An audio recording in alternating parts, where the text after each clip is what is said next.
En el espacio El Rincón de las Historias, nuestro querido compañero José Manuel Martínez Arias nos trae el relato Blanco sobre Blanco, que nos habla de un escultor que vive con un pie en el cielo y el otro en la tierra, de un artista rendido a sus obras.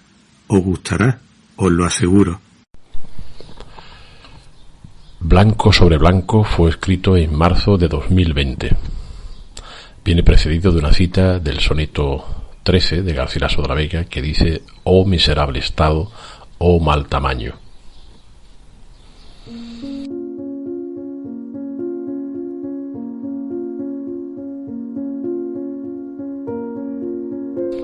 ¿Qué ha ocurrido esta noche de enorme luna llena?, pensaba en su taller el escultor Albo Blanco, el hombre a quien nadie creía, una mañana de aire limpio y sol radiante.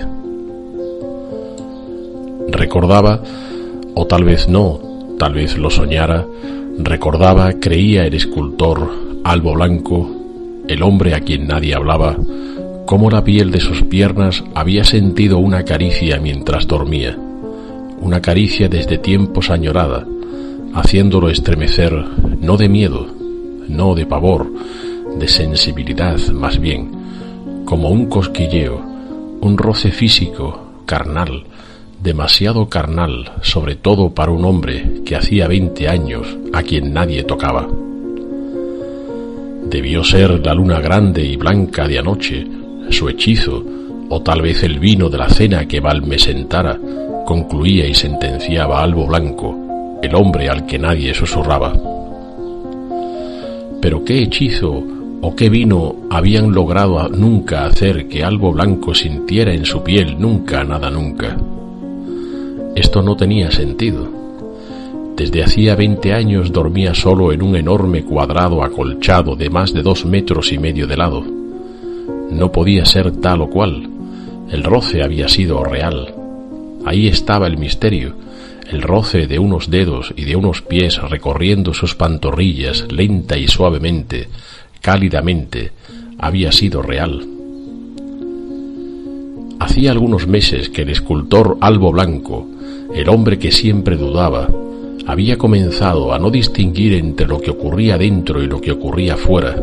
Dentro y fuera eran dos ámbitos que se confundían, dos senderos que se cruzaban y que impedían que Albo Blanco, el escultor del que nadie jamás hablaba, pudiese distinguir entre sus realidades y su deseo. Este cruce de caminos, pensaba Albo Blanco, el hombre que siempre quiso escapar de las garras del tiempo, debió comenzar o terminar el día que adquiriese el último bloque de mármol blanco, ese en el que había pensado podía volcar su desidia, desbastándolo hasta convertirlo en una delicada y escurridiza ninfa del bosque o dríade de los árboles. Aléjate de los cruces, le había susurrado 20 años atrás una vieja doncella, más vieja que doncella, pero sin duda sobre todo sibila, en el oído que se volviese sordo desde entonces. Aléjate de los cruces, siguió escuchando por siempre el hombre Albo Blanco triste, quien sólo tuviese siempre ojos sólo para sus propios pensamientos. Centrípetos estos, pensaba él cuando una voz surgida de no se sabe dónde repetía en eco: centrífugos, Albo Blanco, centrífugos, como la circunferencia que rodea tu corazón triste. Cuando en la cantera divisó a lo lejos el enorme bloque blanco, el hombre que siempre dudaba no dudó.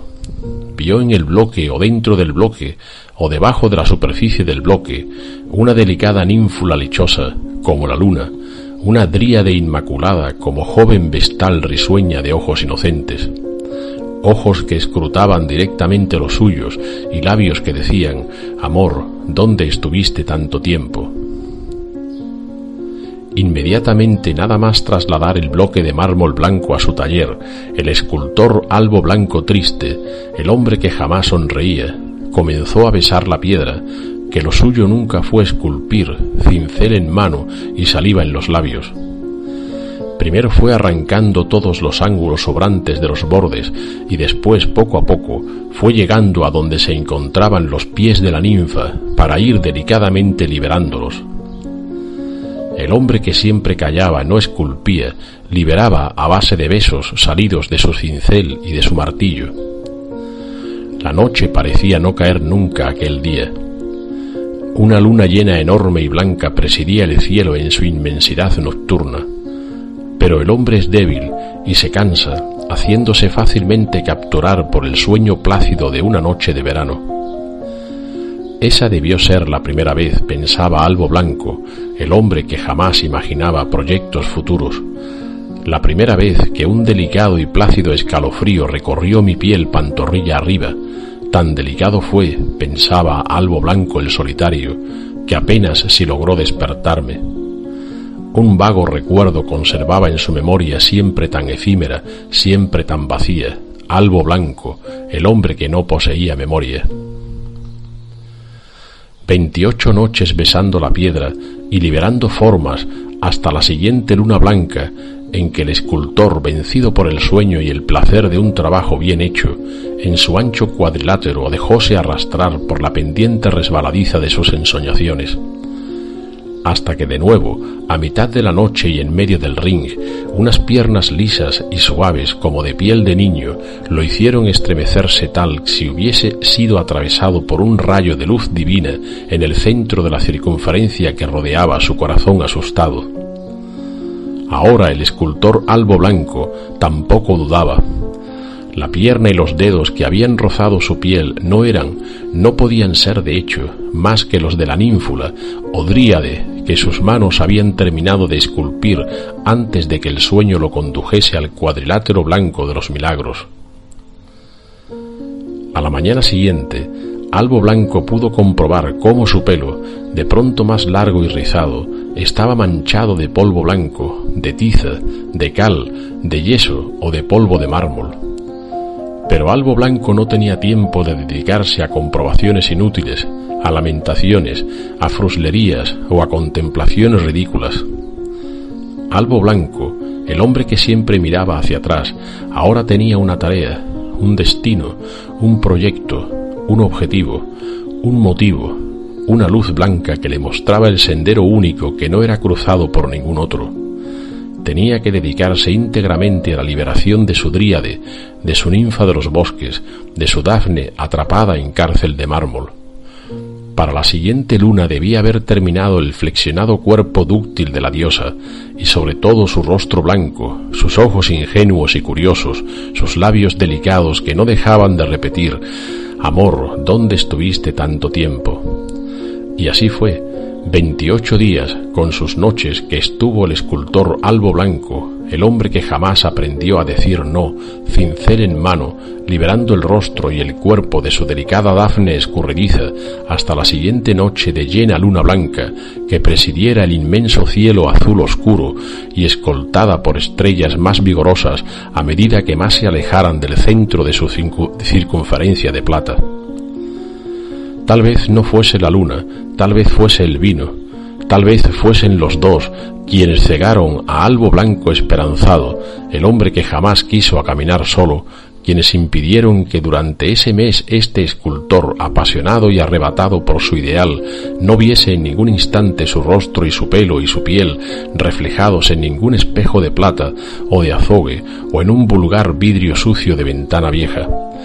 Lo cierto es que Albo Blanco, el ciego, no supo ver cómo su rostro y su piel fueron lentamente volviéndose blancos, marmóreos, y cómo su pelo creció recio y amarillo como rayos de sol.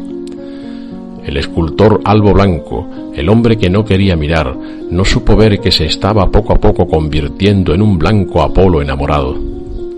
Sí que pudo notar cómo las articulaciones parecían petrificarse día a día.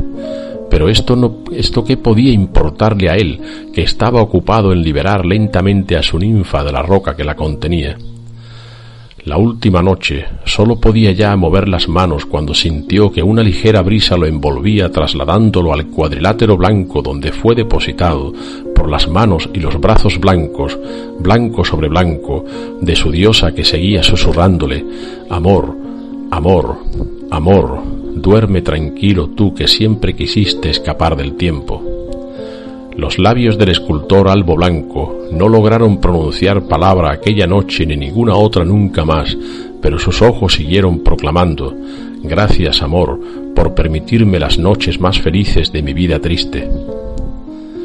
Al día siguiente, en un diario local, una breve necrológica recogía el hecho con las palabras: «Esta noche, el escultor Albo Blanco Níveo, conocido por sus extravagancias, ha sido hallado muerto en su taller, solo y desnutrido, sucio junto a su última obra, una Dafne que corre vigorosa escapando de las lágrimas de un Apolo inexistente».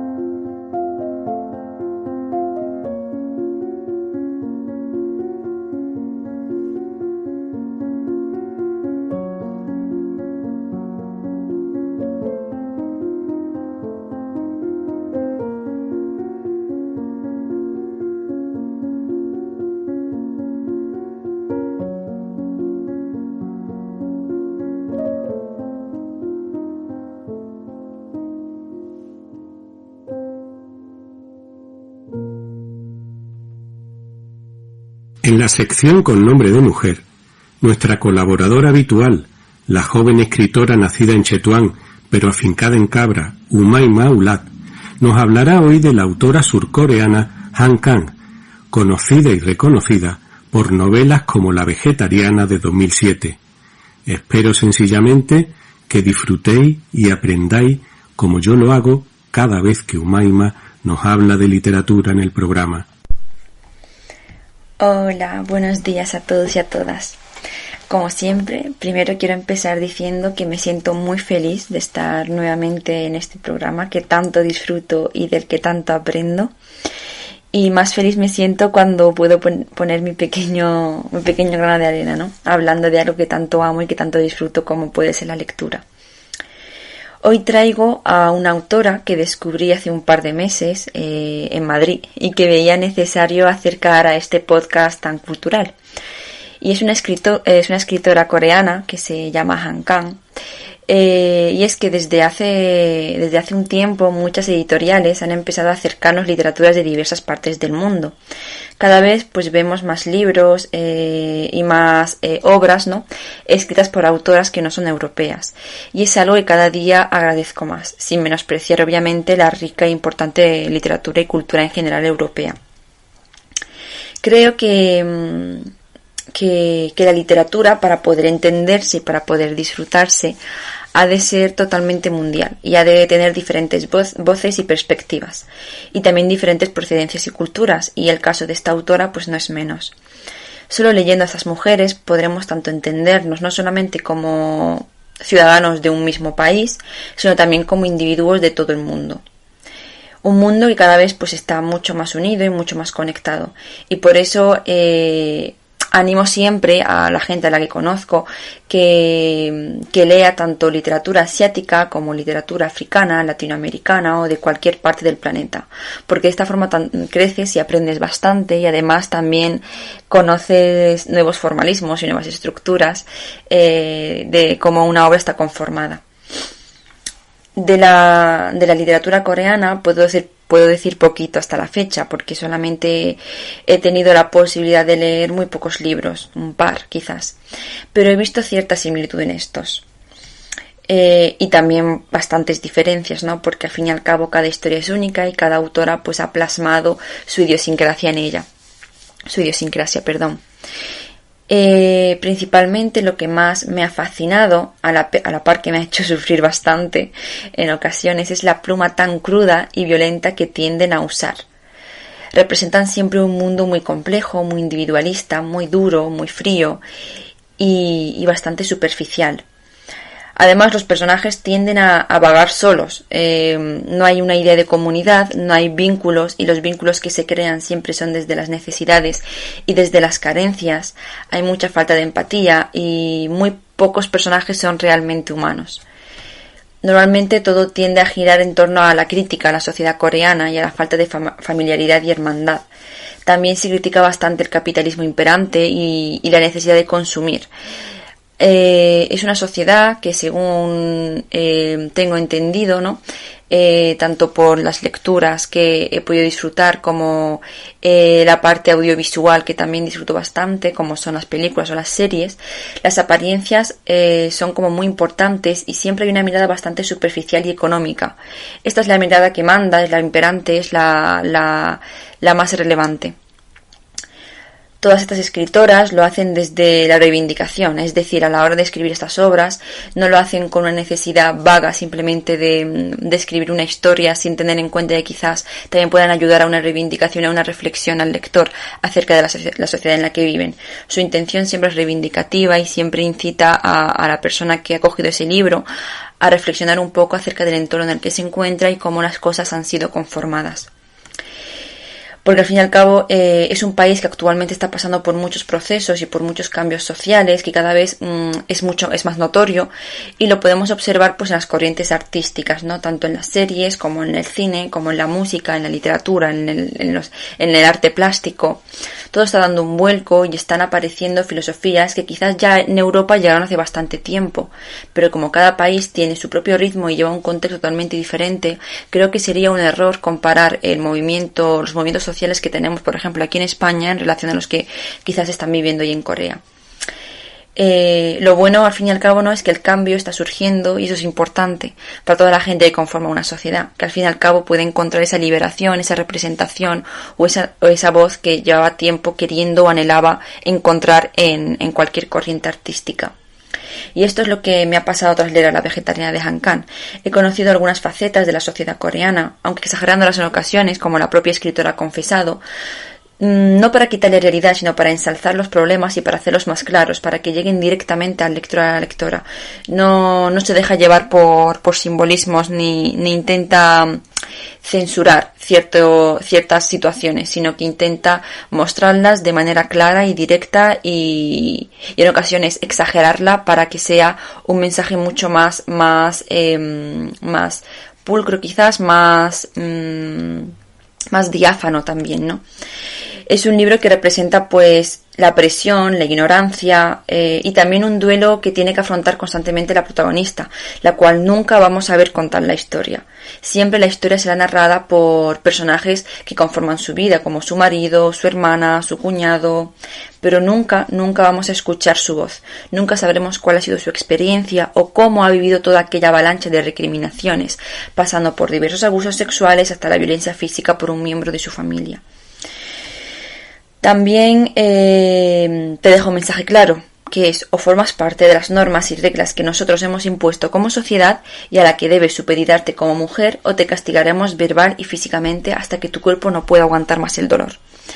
Eso es un poquito de lo que podemos encontrar en este libro que tanto he disfrutado, pero con el cual también he sufrido bastante, porque el personaje es una mujer que intenta luchar constantemente con este patriarcado imperante y sin vergüenza ninguna. Es decir, es un patriarcado que pasea a sus anchas y que no lo hace de manera sutil, sino que sin ningún problema te muestra cómo es.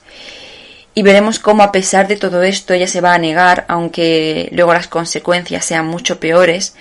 Y el final es amargo. No voy a destripar aquí la historia por completo, porque creo que algo interesante de este libro es que no hay que saber nada para sorprenderse. Yo no me esperaba en absoluto esta historia, porque incluso en la pequeña sinopsis que te cuentan en el propio libro antes de comenzarlo, ¿no? Como este pequeño resumencillo que encuentras en todos los libros, te parece que va a ser un libro bastante filosófico, que en parte te invita mucho a la reflexión, obviamente, pero no te esperas este lenguaje tan crudo, tan atroz, ¿no? que muchas veces te lleva a parar un poco y a reflexionar acerca de la situación. También es interesante este libro porque antes de comenzar a leerlo hay como una pequeña introducción de cómo funciona la sociedad coreana y cuáles son los factores que más importancia tienen en ella, ¿no? Y eso te ayuda a entrar mejor en el contexto de la historia, porque son contextos totalmente diferentes. Entonces a mí, por ejemplo, eso me ha ayudado bastante.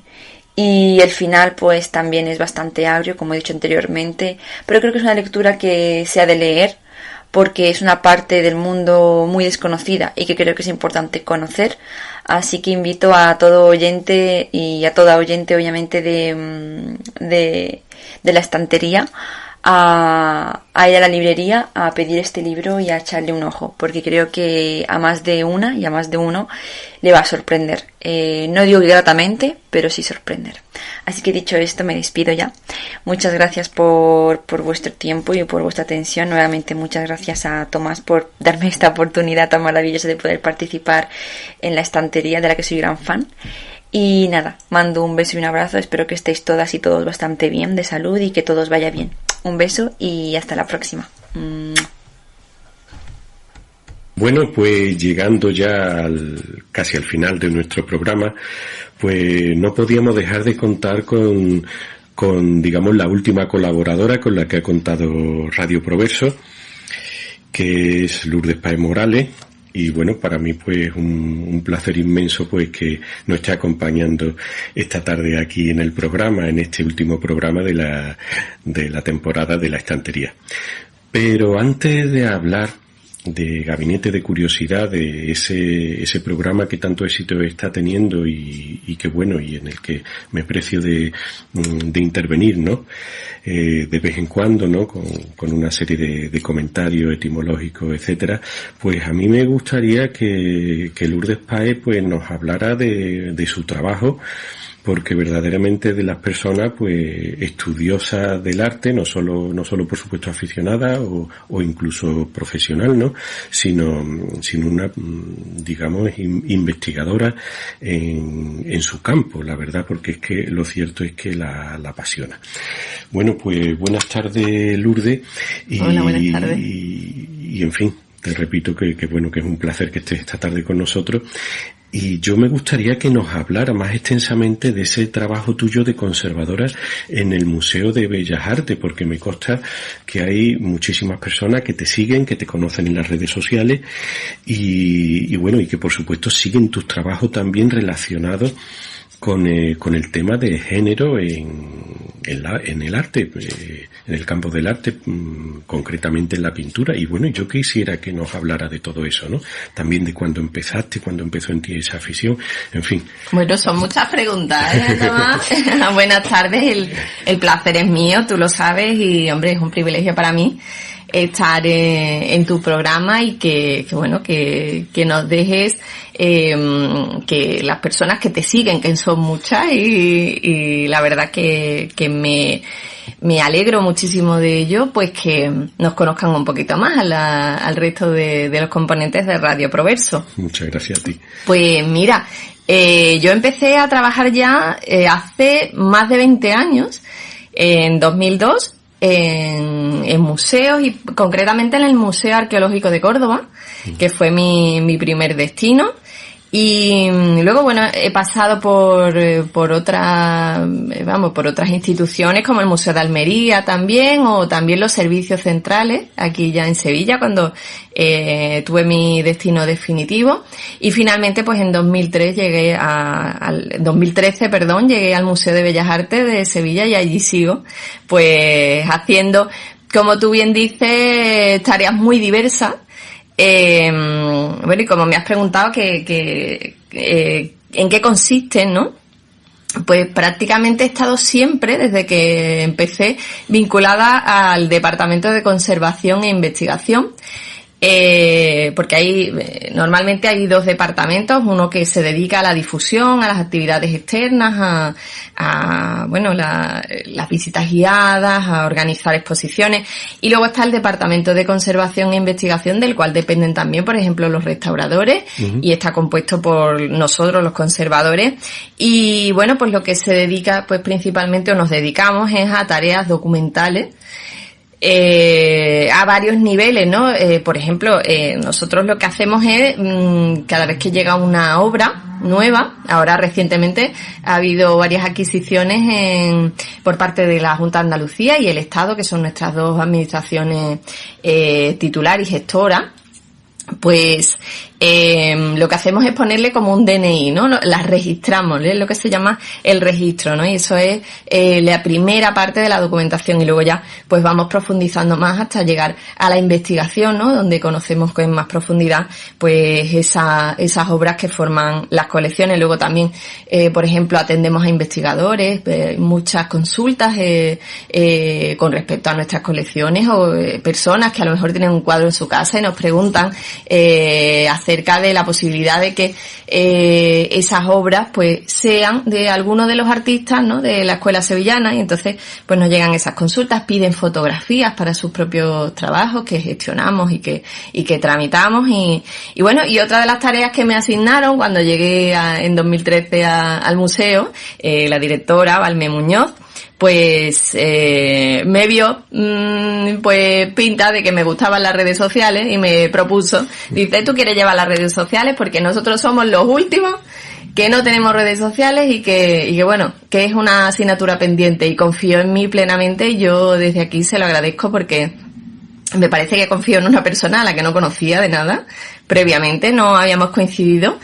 Y cuando yo llegué, pues claro, era una persona que realmente de la que no tenía referencias, y bueno, tuvo esa confianza en mí, y siempre he tenido el apoyo de ella, y bueno, y esa palmadita en la espalda que normalmente no te suelen dar en la administración, que es muy gratificante, ¿no? Verdaderamente Valme tuvo muy buen ojo, y bueno, y si en aquel momento erais los últimos, ahora tenéis unos puestos preeminentes, un puesto preeminente en lo que sería el seguimiento de esa redes del museo, porque no te limitas, por supuesto, a colgar de vez en cuando algún evento o algo relacionado con la organización de las exposiciones, de las increíbles exposiciones temporales que hacéis, sino que bueno, que convocas concursos, que la época de la pandemia, del confinamiento, llamemos mayor, pues no dejó de moverse lo relacionado con el museo gracias a ti.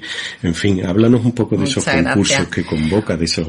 Pues mira, tú que me conoces bien, pues sabes que siempre estoy pendiente del móvil, ¿no? Que no dejo las redes sociales en ningún momento, y que siempre estoy ahí intentando que la gente no se quede pues con una respuesta en el aire, ¿no? Porque las redes sociales dan la posibilidad de conectar a la gente con los museos, y que, bueno, es un canal que no existía hasta ahora, hasta llegar las redes sociales, y antes teníamos un teléfono que te podían coger o no, o un correo electrónico que te podían contestar o no, más tarde o más temprano, pero ahí están las redes sociales que han posibilitado ese contacto directo, ese feedback, ¿no? Que hay entre las personas que nos siguen y bueno, y las personas que trabajamos en el museo.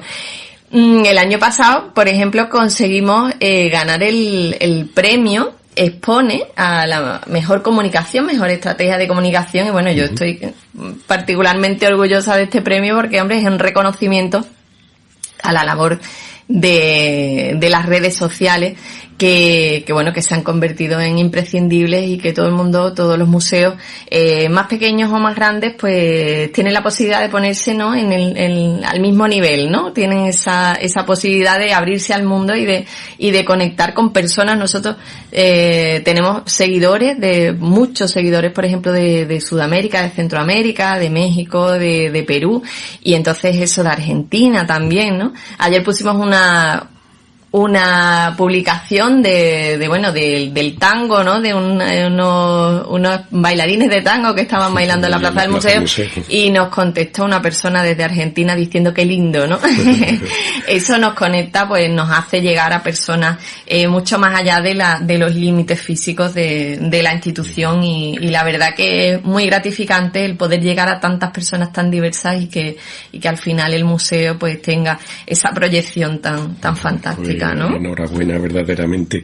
Y esas invitaciones y esas investigaciones acerca del género que no has dejado de hacer durante los últimos años y tal, y que incluso has presentado a congresos, a encuentros, a diferentes foros. ¿Qué nos tienes que decir sobre eso? ¿Cómo nació ese interés? Pues mira, tú antes habías comentado que esas investigaciones eran bastante conocidas, y desgraciadamente no es así, no es como las redes sociales. Es verdad que nuestras redes sociales desde que nacieron, pues yo les di esa vertiente de nuevas lecturas de las colecciones, entonces nos posibilitó pues dar lecturas diversas, no solamente la histórica artística, ¿no?, típica que te daban en los museos desde toda la vida, ¿no?, sino también meter pues algún contenido que por ejemplo de la igualdad de género, el lenguaje inclusivo que se utiliza actualmente en las redes sociales,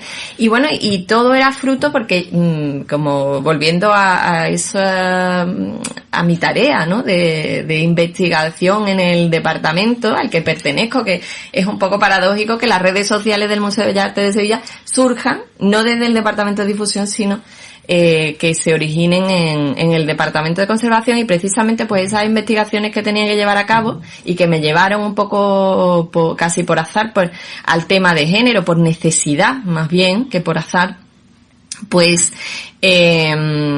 al final acaban en las redes sociales. Y la verdad es que pues sí, he presentado comunicaciones en congresos 2 veces, en un congreso que se celebra aquí en Sevilla por la Universidad de Sevilla de investigación y género, y que donde pues he puesto un poco las investigaciones que he ido llevando a cabo sobre este tema. Este tema surge, te voy a explicar, de los inventarios, de la documentación que se maneja en el museo, que muchas veces era una información sesgada. Había casi todos los retratos del 19, por ejemplo, de hombres estaban identificados, y sin embargo los de las mujeres estaban como señoras de, hijas de, la madre del artista. Entonces, ¿por qué no? En mi investigación me pregunto por qué esas mujeres no estaban identificadas con nombre y apellidos al nivel de los hombres que teníamos identificados. Entonces eso me lleva un poco a tirar del hilo. Y te digo que, mira, no está bien así, ser un poco humilde, pero sí que es verdad que yo no conocía más investigaciones de género que, por ejemplo, la del MAN, la del Museo Arqueológico Nacional, que sí que es bastante pionera. Y bueno, que este tema pues lo volcamos en las redes sociales, y ahora mismo precisamente las administraciones nos piden que nos volquemos en ese tema, cuando desde el Museo de Bellas Artes de Sevilla, desde 2013-2014, ya venimos volcándonos en esa investigación de género, ¿no? Además que la máxima importancia radica en que estas mujeres, que vamos a decir que no es que fueran ya creadoras, sino que sencillamente pues aparecían en las obras de arte, pues hombre, merecían ser conocidas, o sea, merecían, ¿no?, que saliera a la luz pues su entidad, sencillamente como persona, como ciudadana de su tiempo. Uh-huh. Pues estupendo. Y además, bueno, pues recientemente has entrado a formar parte de la junta directiva, ¿no?, de la Asociación de Museólogos y Museógrafos de Andalucía, el AMMA, ¿no? Y bueno, me gustaría que hablaras de eso, porque desde luego eres una persona que vas a aportar muchísimo, ¿no?, a las actividades que hace esta asociación, que ya por sí pues en fin está desarrollando una actividad uh-huh. en el campo de los museos pues ya impresionante, ¿no? Uh-huh. ¿Qué nos tienes que decir? Bueno, la verdad que el AMMA surge hace muchos años ya. Yo creo que estaba yo en la carrera, quizá surgiría, pues no lo sé, casi tú puedes saber mejor que yo cuando surge el AMMA, porque tú conocías personalmente a la antigua presidenta, Elena López Gil, y bueno, para mí pues sería ya por el 2000 quizá, o 1999, uh-huh. cuando empiezan su andadura como una asociación que en España hay una asociación de museólogos nacional, pero sí que es verdad que se centra en los museos andaluces. Y bueno, que es una asociación de apoyo a un campo, a un colectivo de profesionales muy pequeño, como son los profesionales y las profesionales de museos, ¿no? Y entonces, claro, esta asociación, pues cada vez es más activa, tiene más presencia a nivel nacional, incluso internacional, tiene contactos con el ICOM, que es el Consejo de Museos, ¿no? Internacional de Museos. Y bueno, pues últimamente, pues una de las cosas más visibles que se ha realizado desde la asociación, que antes de yo entrar en ella, bueno, ya era miembro, pero no era miembro de la junta directiva, no era vocal, ¿no? Yo soy vocal, una simple vocal, la última, ¿no? Y bueno, han hecho los premios Expone, que son precisamente de los que te hablaba, ¿no? Que fuimos, obtuvimos ese premio desde el museo, ¿no?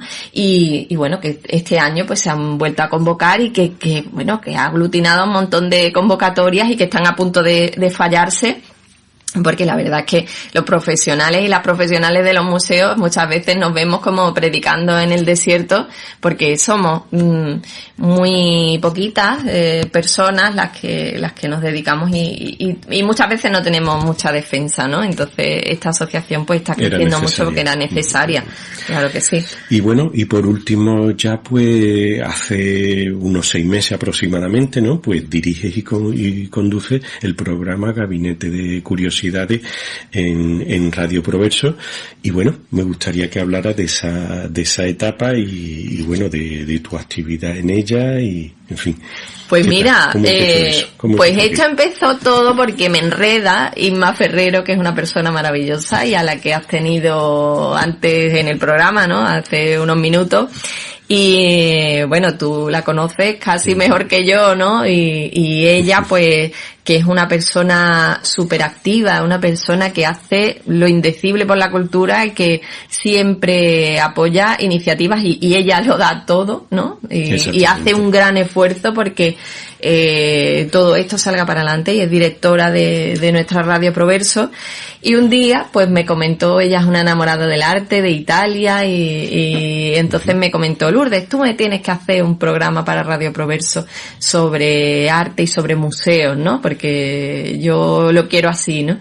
Y entonces, claro, yo le dije que encantada. Yo te voy a contar que yo desde el principio, antes de estudiar la carrera de Historia del Arte, yo quería ser de siempre periodista. Fíjate la curiosidad, ¿no? Yo quería ser periodista, de hecho hice un curso... Que lo hubiera hecho perfectamente. Bueno, no lo sé. En lo que tú hubieras entrado, te hubieras empleado a fondo. No lo sé, el caso es que siempre se me quedó esa espinita ahí. Yo hice un curso de esto de formación ocupacional en un tiempo, que era de locutora de radio y televisión. Y estuve un tiempo en una radio local que hizo un amigo, José Antonio Colinet. Desde aquí le mandamos un fuerte abrazo. Mandamos a este buen amigo siempre en nuestra mente y en nuestro corazón, porque verdaderamente es una gran persona, es una buena persona. Pues eso, estuve con él y de él pues aprendí a eso, ¿no? Un poco a saber cómo manejarse en la radio, ¿no? Y bueno, pues cuando me dice Inma esto, pues dije miel sobre hojuelas, yo pa'lante con lo que sea. Y bueno, actualmente pues hacemos un programa mensual, en el que cuento con 2 personas maravillosas, fijas, 2 secciones con las que, bueno, estoy encantadísima. Una la hace Bárbara Moreno, que es una historiadora del arte, fue compañera mía de carrera y es una persona excepcional que, bueno, hace una sección desgranando todas las curiosidades y los pormenores de una obra de arte en concreto cada mes. Y luego cuento con otra persona excepcional también, imprescindible ya en nuestro programa, que es nuestro etimólogo de cabecera, fantástico, no sé si lo conoces, que se llama Tomás Sánchez Rubio. Tengo alguna referencia sobre... Y que bueno... un elemento fantástico y es imprescindible en el programa, y que bueno, que nos habla sobre esos términos que utilizamos tanto en el arte que muchas veces pues no nos vamos a la raíz, no sabemos qué significan, ¿no? Y entonces pues él nos cuenta un poco la raíz etimológica, y que es fantástico, porque además tú tienes ya hablando de ti en primera persona, pues tú tienes una sección propia, ¿no? Desde la raíz que bueno, que es maravillosa y que es fundamental para entender nuestro lenguaje y e ir conociendo un poco más, ¿no? Y más a fondo de qué estamos hablando, ¿no? No utilizar las palabras sin ton ni son, sino utilizarlas con un sentido. Así que yo desde aquí te lo agradezco enormemente. Gracias a ti por contar conmigo y bueno, y desde la raíz, la sección desde la raíz de la estantería, pues volverá junto con el programa, pues ya la próxima temporada, ¿no? A partir de septiembre, en fin. Esperándolo estamos. Y bueno, y una cosita ya, aparte de lo que quieras añadir, pero tú dijiste que tú al principio mirabas hacia el periodismo. ¿Qué persona te hizo desarrollar en ti esa vocación por el arte? Pues mira, eso es curioso, fíjate, no me había acordado yo de esta persona, pero fue fundamentalmente, vamos, la que me hizo cambiar totalmente de parecer, porque yo lo tenía muy claro. Y en el último año en COU, que entonces estudiaba COU, yo la tuve de profesora de historia en el Ciudad Jardín, aquí en Sevilla, en el Instituto Ciudad Jardín, y luego en COU me dio Historia del Arte. Y yo dije, ¿Historia del Arte? Digo, por favor, qué cosa más bonita. Cogí Historia del Arte y ahí me di cuenta que todo ese amor por Egipto, a mí siempre me ha entusiasmado Egipto, Grecia, Roma, esas culturas, ¿no? Que han dado origen a nuestra civilización. Pues eso me encantaba y ahí ya me di cuenta de que era mi vocación y esta persona era María Galeana. María Galeana, la actriz que todos conocemos de Cuéntame, la abuela de Cuéntame, y es muy bonito porque yo me la he vuelto a encontrar hace como 3 años antes de la pandemia, que vino al museo, y cuando la vi yo no la había vuelto a ver desde entonces y la verdad es que me dio una alegría. Yo la saludé, le dije que por ella estaba donde estaba, que por ella había estudiado Historia del Arte y por ella había entrado en un museo, y que le daba las gracias, y ella con todo el cariño pues se hizo una foto conmigo y yo desde aquí le agradezco también esa pasión con la que nos contaba el arte y que nos enganchó. Éramos poquísimos, pero nos enganchó enormemente a las personas que la dimos aquella asignatura. Qué importantes son los buenos profesores y las buenas profesoras. Como tú, que no, también.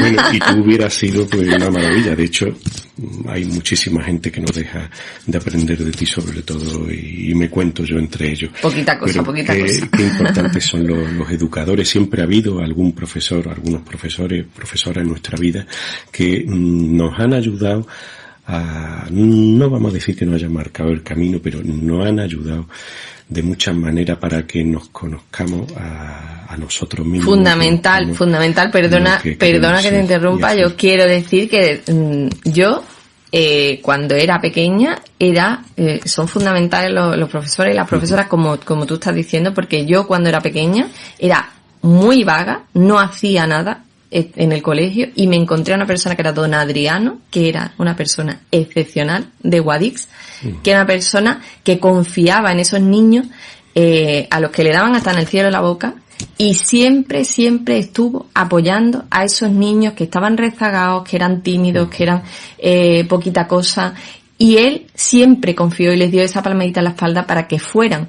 Y él confió en mí, él me dijo, no sabes, tú tienes una capacidad, tú tienes mucho que dar, dice, y no puedes seguir así. Y él fue la persona que a mí me enderezó. O sea que fundamental, esos profesores, sois los profesores en nuestras vidas. Persona de la que me has hablado con frecuencia y que bueno, que merece este homenaje, y es posible que si no son personas de las que si no se da a conocer de esta manera, si no se le hace pública su imagen de esta manera, pues pasarían a lo mejor de largo en esta vida, aunque permanecerían, ¿no?, en el corazón y en el recuerdo de sus alumnos y de sus alumnas, pero que merecen. Yo te voy a interrumpir otra vez, porque yo he ido muchas veces por la calle con Tomás Sánchez Rubio y lo han parado y le han dado la enhorabuena y le han hablado con mucho cariño, alumnos que todavía lo reconocen y que se precian de ser sus amigos y amigas. Así que enhorabuena, Tomás, por esa labor que haces, no solamente creativa con este programa de radio, sino también como tu labor docente, que eres magnífico profesor, y yo te doy la enhorabuena desde aquí. Muchas gracias a ti, ¿no? tengo nada que añadir, pero sí es cierto que bueno, que ese cariño que todavía uno ve que existe en personas a las que le di clase pues hace muchísimos años, pues la verdad es algo que se va acumulando en mi corazón y que bueno, solo tengo palabras de agradecimiento y de satisfacción en ese sentido.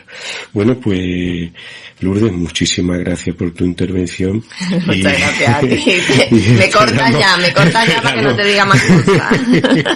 Nos hemos pasado del tiempo, pero con todo el gusto del mundo escuchándote y bueno, y te seguiremos escuchando en tu programa Gabinete de Curiosidades, que os recomiendo a todos vosotros, amigos y amigas, pues la verdad desde el corazón. Muchísimas gracias, de verdad. Muchas gracias a ti.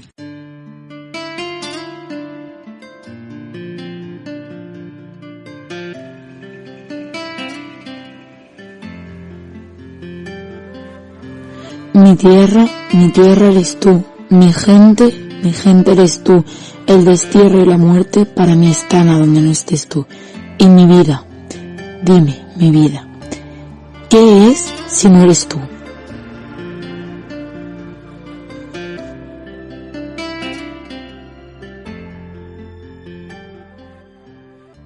Con este breve poema de Luis Cernuda, en la voz de Paula Romero, una joven de 12 años y estudiante de primero de ESO, nos despedimos por ahora, amigas y amigos, de todos vosotros en la estantería de Radio Proverso, la radio que es cultura. Nos volveremos a ver, sin embargo, muy pronto. En relación a mi admirado Cernuda, de cuyo nacimiento se ha cumplido este año el 120 aniversario, os recuerdo que el 11 de junio, sábado, en el espacio Santa Clara de la calle Becas de Sevilla, tendrá lugar por la mañana un acto en su memoria. Se trata dicho evento de un recital poético que servirá de clausura de curso a la institución organizadora, la Asociación Literaria Noche del Baratillo, decana de la ciudad, y a cuya presidenta Pilar Alcalá mandamos desde aquí un fortísimo abrazo. Os esperamos. Feliz travesía.